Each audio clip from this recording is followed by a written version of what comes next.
Welcome to NAIFA's Advisor Today podcast series, where we focus on how financial advisors work, live, and give to their local communities and our greater financial services industry. Now, let's get started with the show. Hi, everyone. This is Chris Gandy, one of your co-hosts of Advisors Today's podcast with my wonderful co-host, Suzanne Carawan. Hi, Suzanne. How are you? I'm good, Chris. How are you? Wonderful. Starting to get a little chilly here in Chicago. So we're happy to be here today. We have a wonderful guest. But before we get to our guest, Suzanne, who's our sponsor? What's our sponsor for today? Yeah, today I'm really excited that our sponsor is really our volunteer leadership piece of it. And we're really getting psyched. We're a few short weeks away from National Leadership Conference. And that's where all of our incoming presidents get together, our membership chairs get together, our grassroots chairs, our IFA PAC chairs. It's a very special thing that's very specific to NAIFA. No other association has this strong state presence and such great volunteer opportunities at the state and national levels. And we gather once a year to celebrate everyone.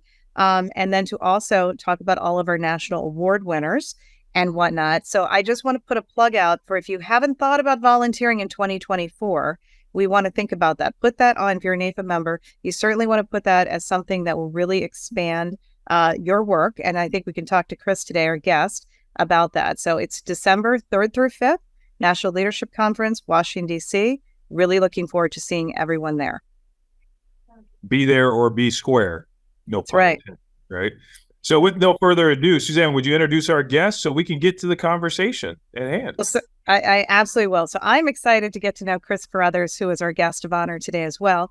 Chris is out of Las Vegas, and his name has bubbled up through multiple different channels and about just what a diehard NAIFA fan he is and the great work he's doing. And he just shared with us, he's taken some really extra special time because it is open enrollment. So Chris, welcome to the podcast. Thank you. Great to be here. I'm excited. So Chris, we usually film this at a reasonable time, our time, right? 11 o'clock my time, 10 o'clock Suzanne's time. What time is it your time? Oh, it's not bad. It's only 9 a.m. 9 a.m. So we're getting you first thing in the morning, fresh. So we look forward to some great nuggets on that we can share with our members. So let's start with the basics. So share with us a little bit about your involvement in NAIFA and how you got involved. We're going to unpack this one. So I have a family history of being in the insurance business and being NAIFA members. My mother was a member. My father was a member. Ironically, my mother was state president in 1982 when she passed in the middle of her term. And so ironically, I came in the insurance business in 91. And the first thing I needed to do is I just knew I had to join NAIFA. And so I joined NAIFA, did get a little bit involved at the time, and then, and try to get involved here and there when I could. But it was just something I did from, early on is become a member, go through the LETCF courses, get my designation there was valuable too. And so, it's just part of who you are in this business is that I've learned that the best of the best join NAIFA. And the reason why something you get from NAIFA helps you be the best. And I said this at a meeting, and I said, how can I best say this? And may not be perfect how it comes out, but I realized the best brokers, agents, producers are really clock makers. So anybody can be an agent. Anyone can sell a clock. But the best of the best know how to take it apart and put it back together. And that's what we do with products, right? And anyone that I've ever known that's a NAIFA, they're so vested in what they do. We are the clock makers of our, if you will, of our industry. And so when we sell a clock or watch, we understand how it's built, why it's built, and why and how we're going to use it, and how we have the features that are best for that purpose is why we offer to our clients, just like when we sell and help offer the products to our clients we serve, we actually understand what we sell and why we sell it and the purpose behind it. And I've seen that over and over again. And the people that have been in this industry since the day I was born, they're always been vested into what they do. They know what they're doing and why they're doing it. And I can't think of a better organization to be a part of for that reason. So I love that, because as a clockmaker, you're also, you're vetting the solution as you go. Like, it's not enough. You're just not taking somebody's word for it and just passing it on. And so so the confidence comes, right? If somebody asks you a question or they challenge you, you really actually know the answer because you've done the due diligence to understand all of the aspects. That's a great differentiator. I don't think we've had anybody really say that. I love the clockmaker analogy. I've never heard the clockmaker, right? I've never heard that analogy at all. We have said where the champions go, where the champions roam, the Hall of Fame. We have said that.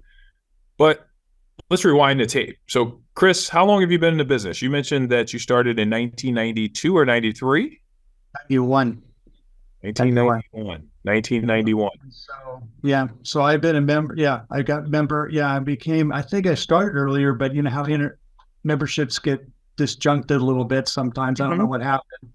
But officially it shows a 94 is when it shows active now. But I know I signed up earlier, but that doesn't matter. I've been a part of it since as long as I can remember. So go ahead, Suzanne. I was just going to say, so I love that you're a legacy. Kind of, you saw the business, but it didn't sound like you went into the business right away. It sounded like you did some other things, and then you decided, yes, you should. So what made you decide to join the family legacy there and get into insurance? It was an opportunity that I really didn't seek. I was actually starting a career going into the real estate business and did very well at that. But my father came to me and said, I hate to just close this agency down someday. Would you come into it and help me build it? And my wife and I were engaged at the time. And honestly, she gave me the elbow, steady paycheck. And I said, okay, but whatever I do, I'm fully committed. I don't ever turn around.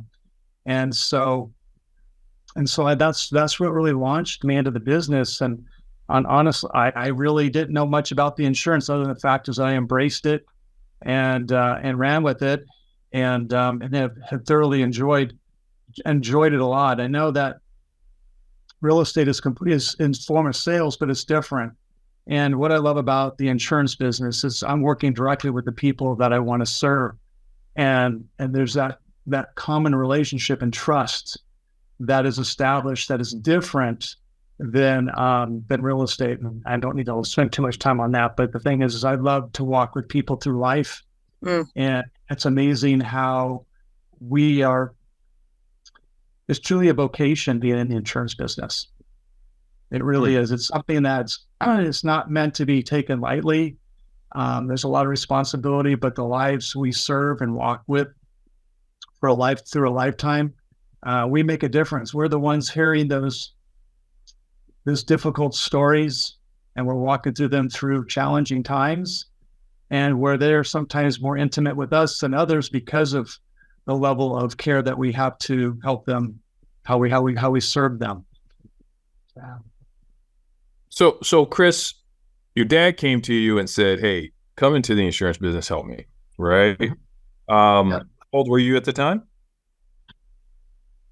Well, 20, 23, 25. I had to get the calculator out. No worries. But I figured you were fairly young, right? Yeah. At 23 years old, being in a position, what I would call an adult job, right? A real big job of adult job, being responsible of other people's finances, being responsible of protecting people and the things they care about the most. That's a big job, right? Big shoes to follow. Also follow. How did you do it? What were some of the tools and techniques that you used so that, one, you could follow in your dad's footsteps, and two, you were young in the industry with no experience. I mean, Okay. you know, what techniques did you use, or what advice could you give to our watchers that kind of could maybe help them in what they have going on in their lives today? Well, I train a lot of brokers even today on what I used to do when I was younger. And that I always dissected everything. And so when I would take a brochure about a product and I knew I was going to have to meet with someone or had to approach them, it didn't matter if I was approaching a broker and I was trying to recruit them to work with me, or I was working with a consumer, I would read everything ahead of time that I wanted to discuss. If I didn't understand what the words meant, I looked them up, or I called someone at home office or somebody, talked to a mentor in the business and got advice and what this meant and why I use it. So I understood why I was doing it. And so when I would share with someone, I approach it from the standpoint where, how would this apply to me? If I was to buy, do I see the value in it? And how would it apply to them? So it gave me the confidence when I would talk to someone, because I was prepared based on my level of understanding. And so I would present the product the way I understood it and how I valued it. And so I didn't even have all the answers. So if they came to me and says, well, what about this? And if I didn't have the answer, obviously we all know that, well, I don't know, but let me get the answer for you. But I always presented on that level, and always put the client first. And it just was natural. So if I was trying to recruit a broker and I didn't know anything, I'd study it the best I could and go talk to them and I just went for it, you know? So just put your head down, go work hard, do your thing. But I was scared. I was scared to death at times.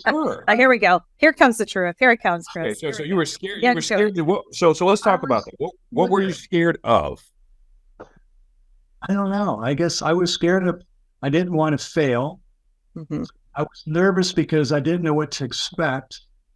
So was my knees shaking? Heck yeah, they were shaking. Was I trembling on the inside? Absolutely. But I had no other option but to step forward. And that's what I've always done. I've always had to step forward. It didn't matter.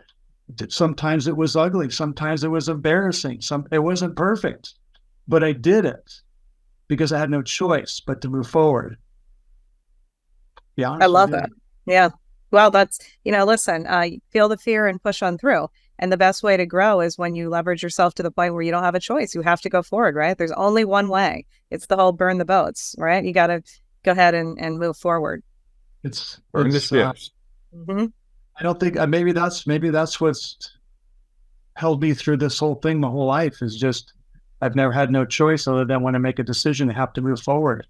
And that as awkward as it is, or if I come across where I'm trembling or if I'm nervous, I had to do it because that's what I had to do. But, the first time is usually a little clunky, it's ugly, but the next time it's 80% easier because you already know what the expectations are. The expectations make you, what drives that anxiety is that am I on the right track, or, whatever the thoughts are. And the next time, I already know what to expect now. It's not, I already know what's going to look like, most of it. And it makes it easier. And I've had to do that pretty much my whole life. Yeah. But that commitment you're talking about, that level of commitment is something Chris Gandy talks about all the time. It's committed, not convenient. But you really, that was a self-directed commitment that you made.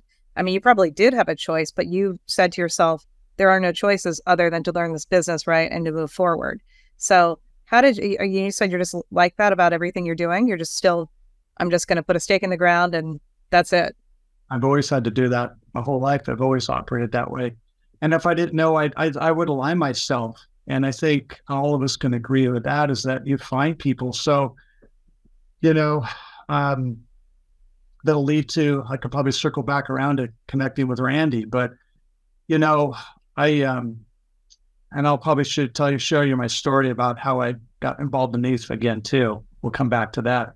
Okay. But yeah, I've always had to just always made a decision to move forward. And if I didn't know, I would seek people to go to. So whether I had to call an underwriter and get inside their head, in their world, and understood why they were doing it, whether I called a client, and, always seeking the truth, and run on that level, whether going to my dad for advice, been in the business a long time, other producers that we've worked with us that have been around forever, and really learning how to learn about the products, learn what we were selling, why we were selling it, and understand how the underwriting process worked, how they come to those conclusions, and learn to overcome those questions, concerns. So you can align yourself with partners.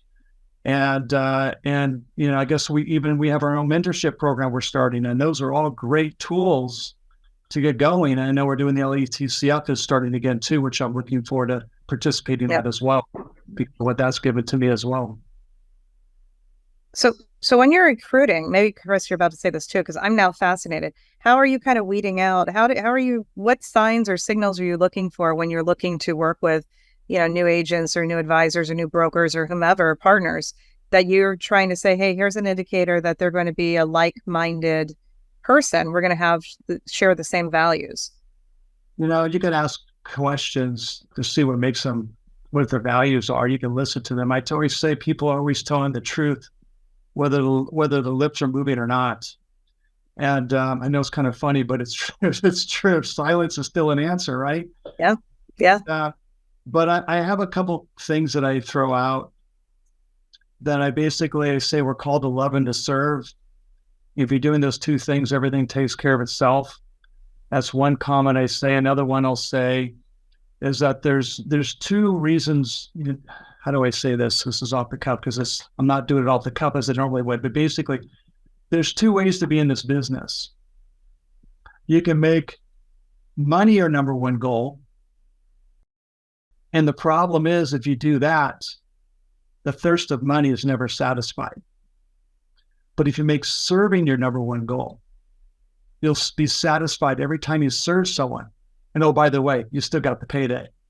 Right. And so you got to check people's motives in their heart and where their values are, because that's where you get aligned with the right people. Is that there are people that they care, they want to say whatever they need to say to make a sale, and they're not there for the long run. They just made a quick sale. They got their payday and they're gone.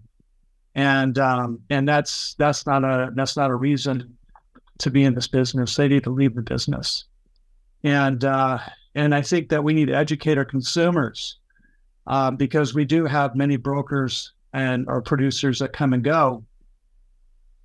And the issue is, if we don't properly educate our clients when we offer them a product or sell them the product, that if we're not there, that they know how to take care of the product themselves, meaning they know how to manage it. And I think that it's really important that we educate our clients to what they're purchasing. So whether we're in the picture or not in the picture, that in the long run, they're able to take care of themselves with what they have. Not that we're turning our backs on them, but we don't know what life's going to bring. I was 16 years old when I lost my mother. So I look at life differently. I'm always waiting, unfortunately, for the inevitable to happen because of, those things that happen in life. But, I continue on to questions I can ramble on. So Chris, share with us a little bit, other than your wife having sharp elbows, because that's what you did say that, right? And muscling you in the paint. Couple questions. How did you end up in Vegas? Las Vegas is the city of lights, the city of fast, go. Insurance is not the fastest all the time. So, how did you end up, one, in Vegas, and two, from a economic standpoint and from a just cultural standpoint, how does insurance fit into a society as fast as Vegas? Because fast is happening, lights everywhere, constant changes.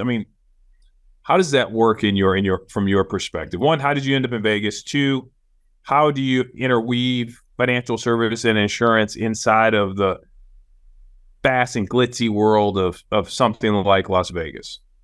Well, it was easy for how I arrived in Vegas, because my mother was born in Las Vegas. And so obviously I was born in Las Vegas. So I was born here. My dad was born in California, then met my mother here when she was in high school.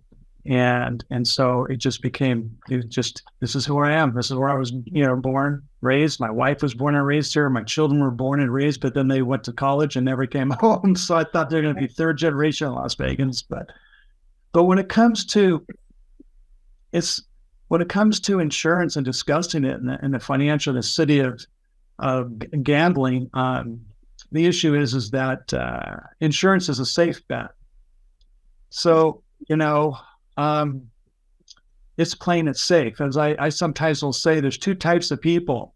There's the ones that like to ride on the hood of the car, and there's people that like to sit in the back seat in the middle, because that's the safest part of the car. So you have to identify the person you're serving. And so if they're all in, they're probably not going to want to work with me on the hood of the car, because they want it all, and they're willing to risk it all. And that's not my gig. I want to sell. I'm selling promises. I want to know that it's going to be there when the time happens, whatever the product is I'm offering, because I want to walk with them. And so it's really natural to find those type of people. And so, I run into clients that of other brokers where I've had to come and fix them, where they brought a product that was not right for them. And so what was funny is that I had a lady had bought like 4 policies for her and her 3 sons, and she was angry because none of them were working correctly, and the monies were not there where she was promised they were going to be there, and the broker was long and gone. And so we started visiting, and I said, I don't want to be direct, but I'm going to be. I said, you brought the wrong product. And I said, you want to know why I know? She goes, well, why do you know? I says, well, you work for the county, right? Says, yeah. I says, so you took a lower pay for a promise, right? Meaning that when you retire, you're going to be taken care of, you're going to have a pension, you're going to have benefits, all these things, right? So you're not a risk taker. Want to know what you're going to pay for is what you're going to get, because that's how you're wired. So you need to choose products that are going to deliver exactly what you put into it, so you can live with the promise and the commitment that you live your life by. And she's like, that makes sense. And so obviously we adjust the products accordingly. But so talking to people is very easy, and that's really is just finding out what makes them who they are, because each person's uniquely different, and being able to deliver that promise. That's an interesting perspective, because a lot of people would run away from those conversations and say, well, it's not my issue. It's that representative who's no longer here. Right. And,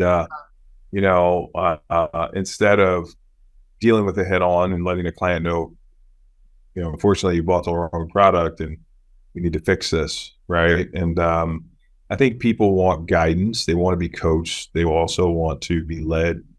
And thank you for the service you're doing in that space. So understanding that you've made it work in Vegas, tell us a little bit about your agency.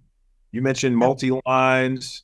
You have numerous types of people listening to this podcast, from multi-line agents to pure financial services to life insurance, disability. I mean, you have some specialties out there, and then you have people that kind of do a little bit of everything. So share with us a little bit about your practice and how you guys ended up. Also, I want to talk to you a little bit about the importance of mentoring, training, and development, because as you said, you're doing some mentoring of other people. So let's start with your practice. Tell us a little bit about your practice and why multi-lines versus just choosing one product and just being the go-to for that one product line.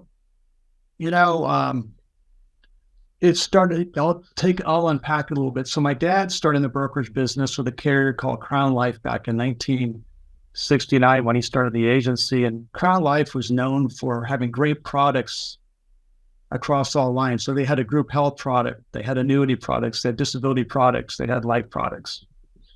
And then what happened when it was started as a general agency, and he was a pioneer in the business that way back then, because back then it was pretty much agency models.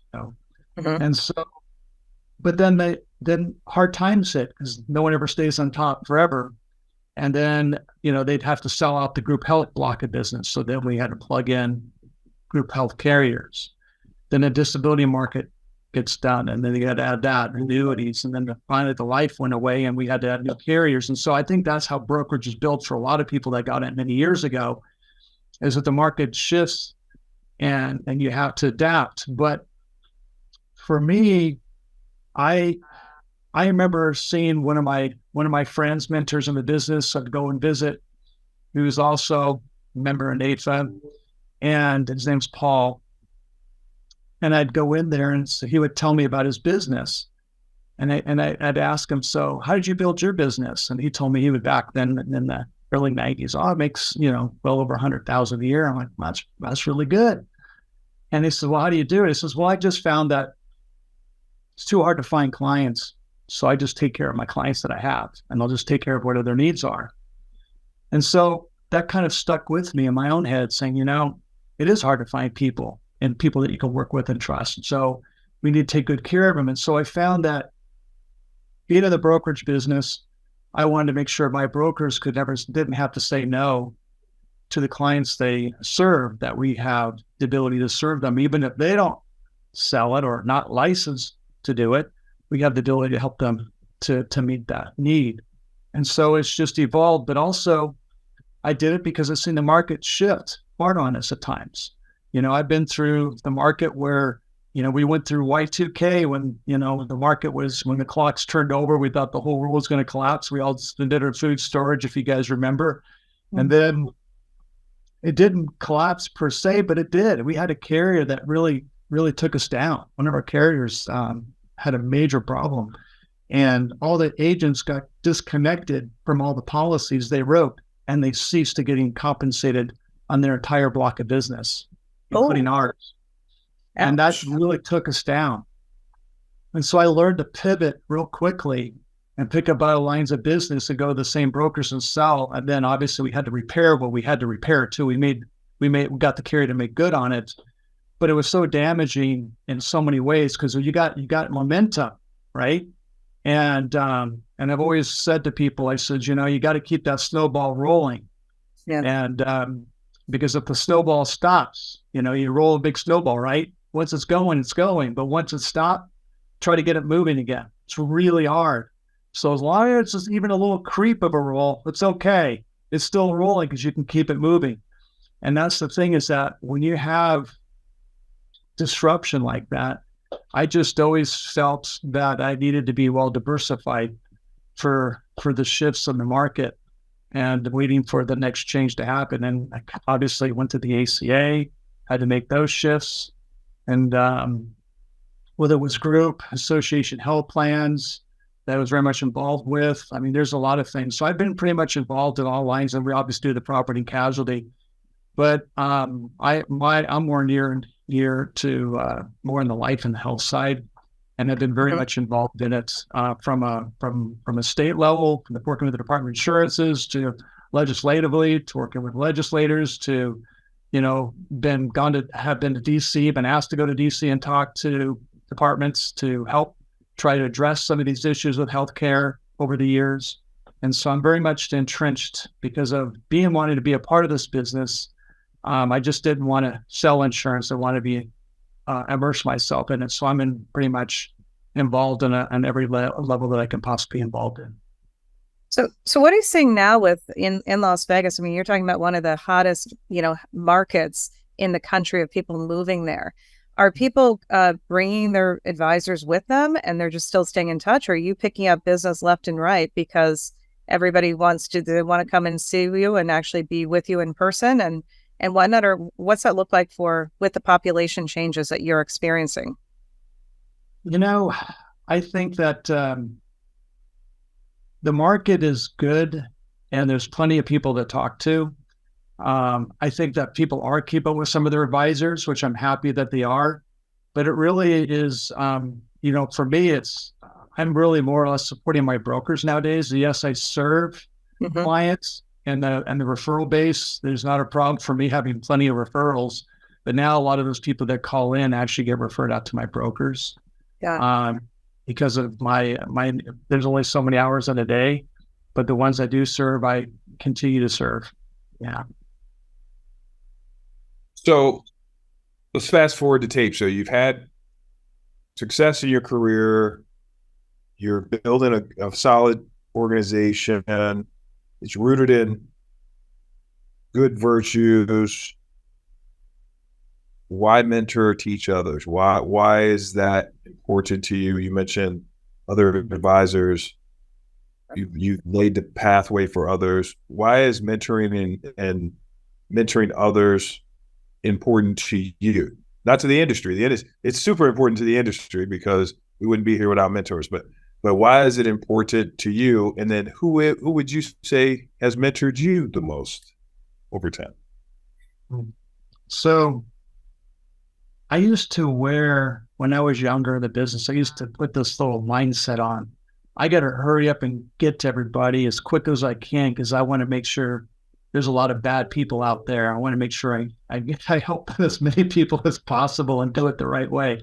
It's not that I'm better than anybody. I just saw a lot of bad out there. Mm-hmm. And I hate to say this, but I'll say it anyway. Vegas was built on a take, casinos. And a lot of people come here to take, give. And so it's important for me to help set standards because I learned if you have a low benchmark or a standard, that's as low as it goes or high as it goes. And that's a low standard. But when you raise the benchmark and hold people to a higher standard, it forces the market to rise. And so and it's not a form, I'm not saying this, it's not arrogance. I love people and I want to make a difference. And so it's not a better than anybody. I'm not. It's just that it's always been in my heart to make sure people are treated well and to the best of our ability. And I've seen a lot of bad and I want to make sure things are better. I know that what people think of salespeople. And we all have to establish trust. And I love to establish trust through education. And so I start off with the clients, I educate everyone. I walk them through the process. I don't walk them through what I want to sell them. I start with education about, if you want to talk about life insurance, so these are the different types of life insurance. And see where it goes. We'll put a plan together to fit their style, whether it's health insurance. There's the types of insurance products. What makes you tick? What are you looking for? And so I've always built on through education. And so I love to do that with the brokers as well that I train that come to my classes so that I can instill those values, but also how to properly serve people, because I think that's where it should start. And so that's what I've always done. Was there another half to that question, or did I catch it? No, I mean, I think the big thing is that you said it at the beginning is the location where you are was built on the take. You were built on the give. I like that. Mm-hmm. So with that being said, talk to me a little bit about NAIFA. Your affiliation with NAIFA, and given an ideal situation in NAIFA, what would you like to be able to say that you've accomplished in NAIFA as we move through the next 3 to 5 years?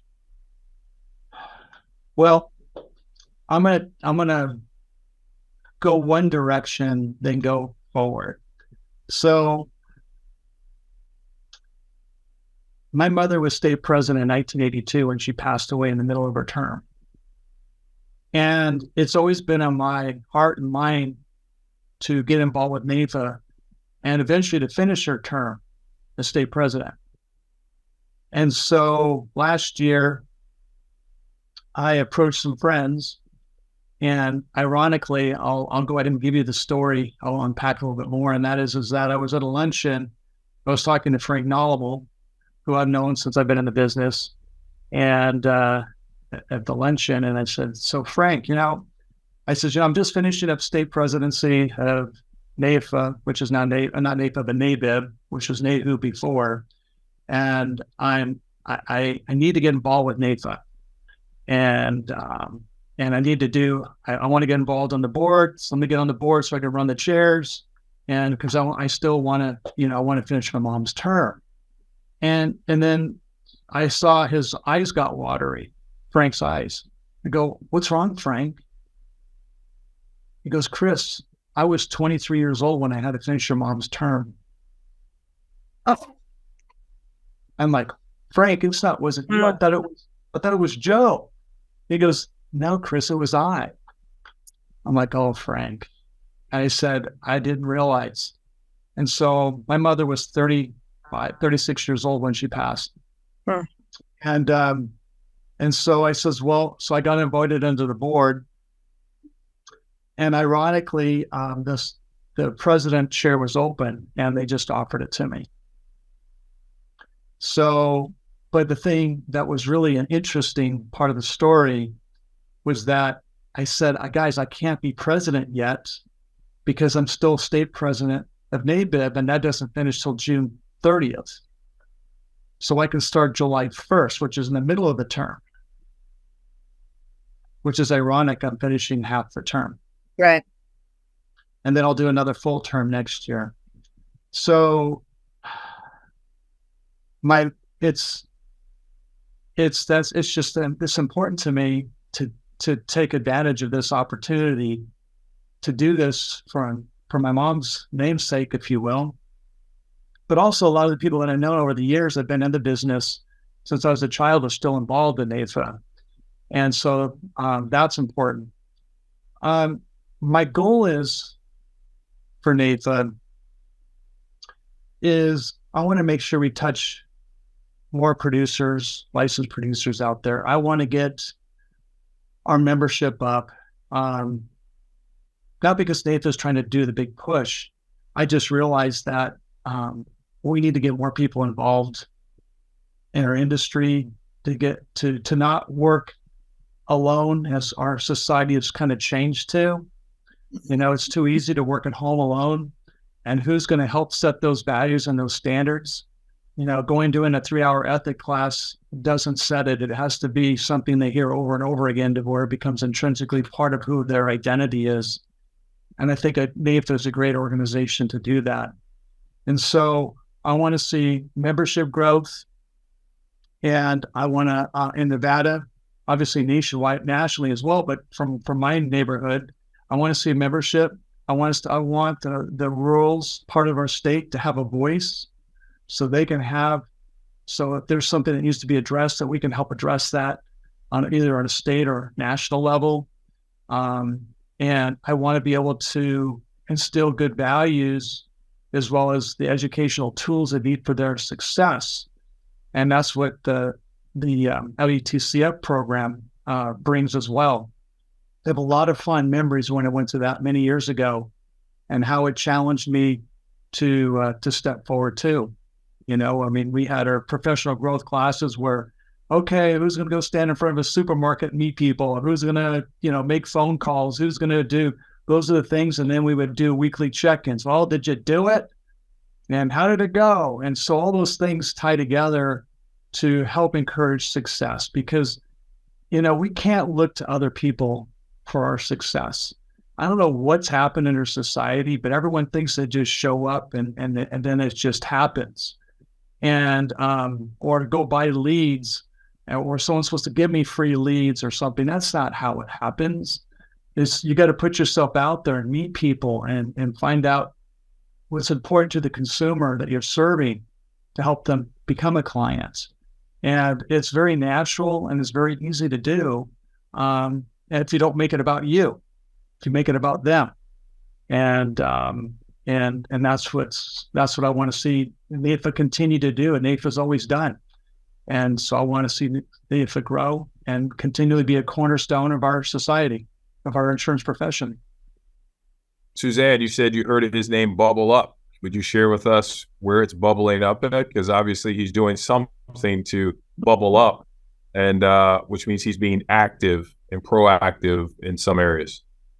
Yeah, I've heard it come through the LUTCF channels and talking that he is a steward of that and a huge fan and champion of the LUTCF program, and as well as from the membership side of saying, it's no time like the present and a commitment to move forward, and that there's just too many people out there who are not part of NAIFA.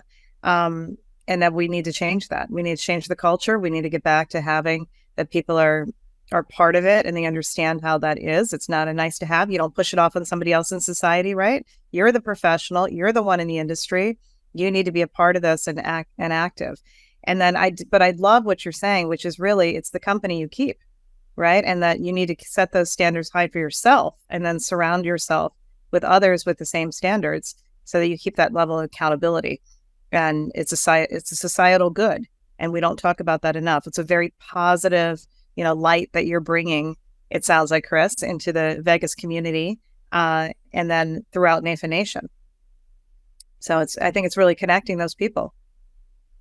So to add to that is that, as I mentioned earlier, how I surrounded myself with people that could help me and walk with me.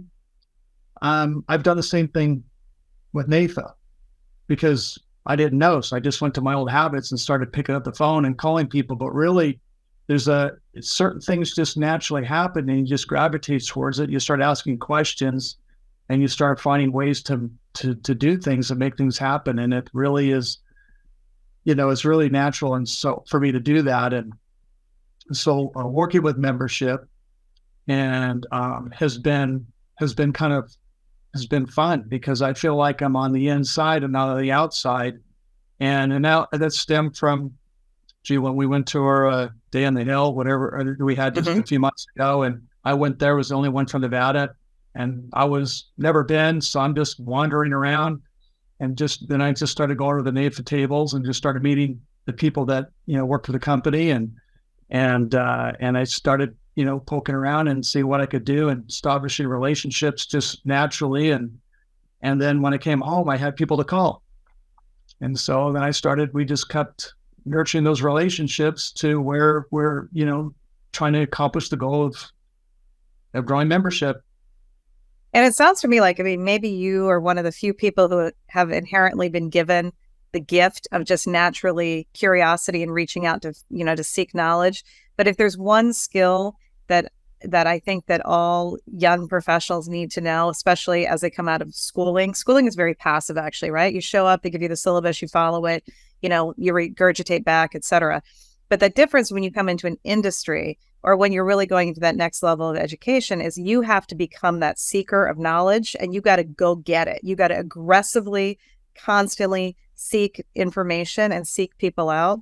And that's something that both of you gentlemen have in spades, but it's something that, I've got a sophomore in college and I've got a senior in high school, and I constantly tell them, you've got to develop the skill to go get it, right? You got to go seek that out. No one is going to come and just tell you exactly how to work out life and all these opportunities. And I see it time and time with our young advisors. How do we teach the skill to go get it, go ask the questions, go seek the knowledge, go ask? And typically people are thrilled to be mentors. Typically people are thrilled to give you the information that you seek, especially within NAIFA.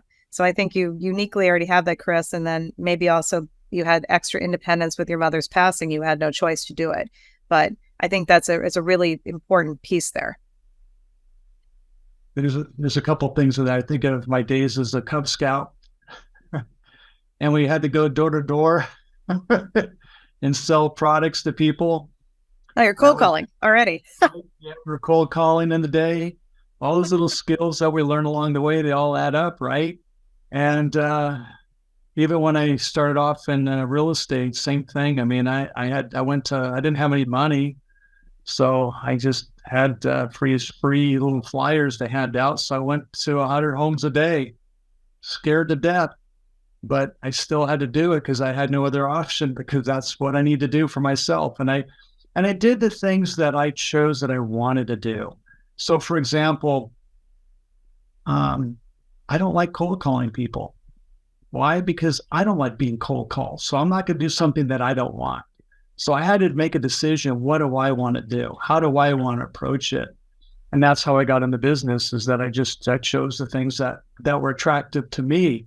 I chose the products that I believed in, and that's what I started off with. I approached it that way. You can't sell everything at once, but you got to come in with something that you believe in, and that's where you start talking to people.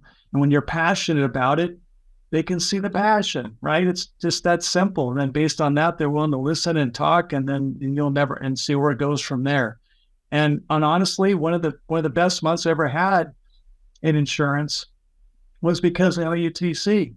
I learned something new, and one of the life classes, I was so excited about this concept, I went and shared it with people, and then made 3 huge sales, in 1 month. And it was like, wow, I can't believe I just did $250,000 in premium on these 3 sales because of this concept. So you got to believe in what you're doing, and then you got to be willing to share it. Well, Chris, it's probably time to start moving to our lightning round. Let's do it. Let's do it. Lightning in Las Vegas may mean something different, Suzanne. It's true. We'll see. I don't know if lightning may not. I do know F1 is right around the corner because one of my friends is like one of the pit people or one of the marketing people that's a part of that. So that should be lots of fun this coming weekend, Chris. Yeah. All right, Suzanne, let's go. So, Chris, let me explain the lightning round. So the lightning round was designed by yours truly, but it was really just designed so people may know who you are, but they might not know the person behind the name. So we want to give people a little bit of insight on your personality and good, bad, or indifferent. It's just kind of whatever's top of mind.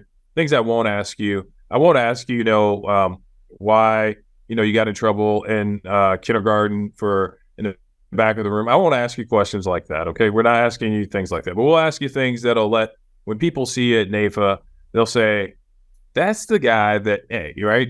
People identify things that are common to themselves. So, is that fair? No, it'll be easy questions. They won't be hard. Great. Okay. So cool. So, Chris, let me ask this: your favorite sports team?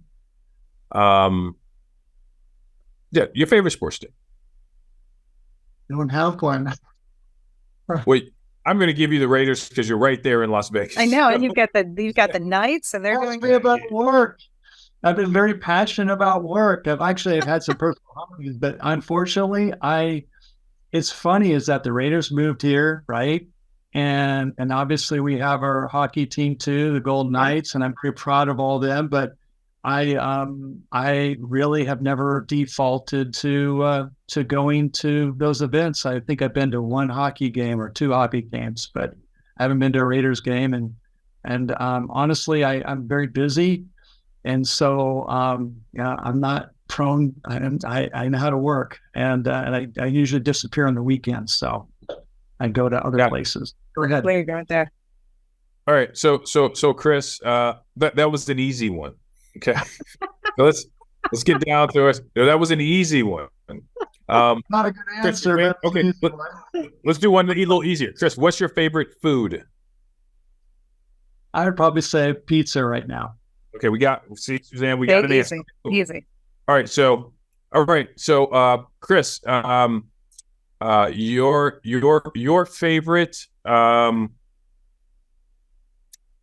your favorite movie?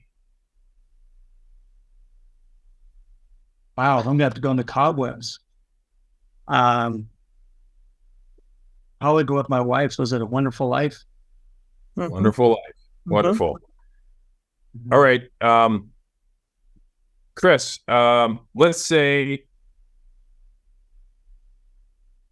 what advice would you give to young NAIFA members that just started in the business today?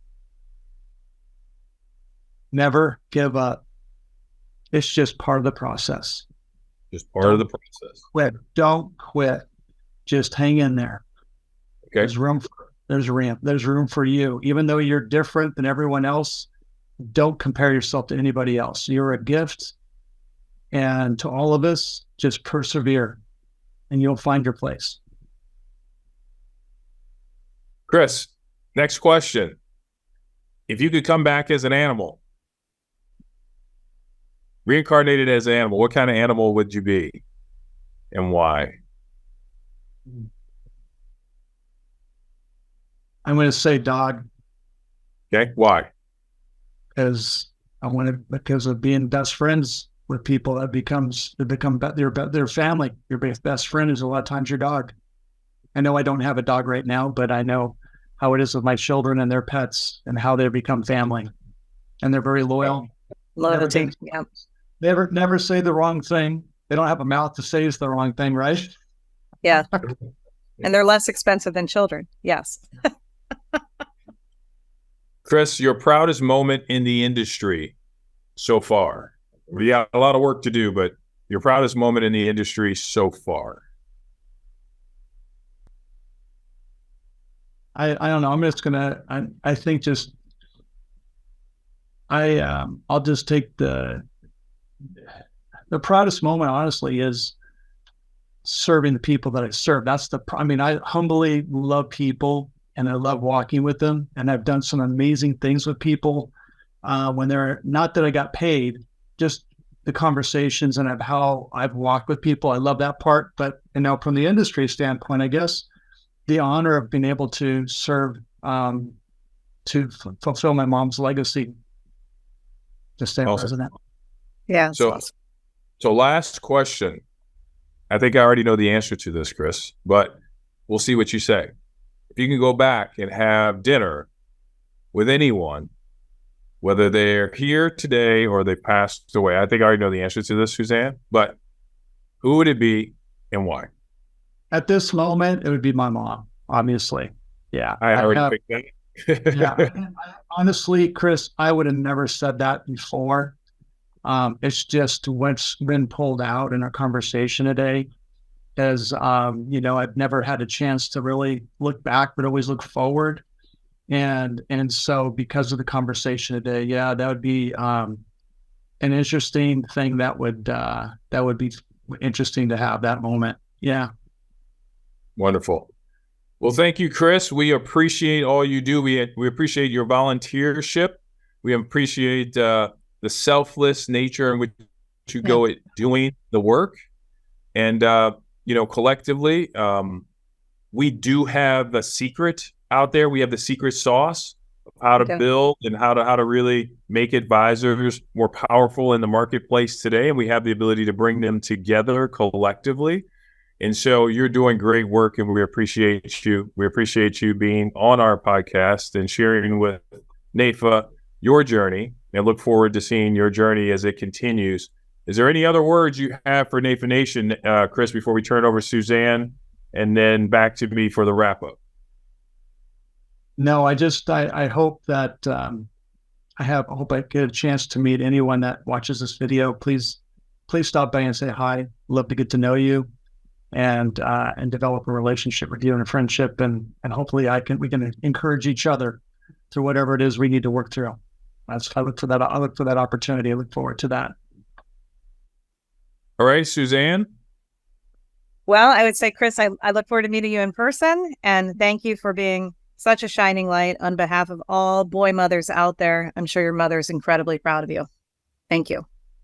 Yeah. And Chris, I look forward to getting us some Raiders tickets so we can go to the game. Got to break about some. Man. It's my first time for me and you. We get to go together. So I see it's a little crazy out there. So on TV, I'm sure it's even worse out there. But thanks everyone for tuning in to Advisor Today podcast. Thanks, Chris, for tuning in all the way from Las Vegas, the shiny lights. We'll see you guys in Washington, D.C. And thanks where we get a chance to come together collectively to uplift the advisors of today and tomorrow here on Advisors Today podcast. Thank you all. We'll see you next week. See you in Washington, D.C. Have a great day. Take care. Thank you, guys. Thanks for joining us for NAIFA's Advisor Today podcast series. Make sure to subscribe to get future episodes. And if you're interested in coming on the show, let us know.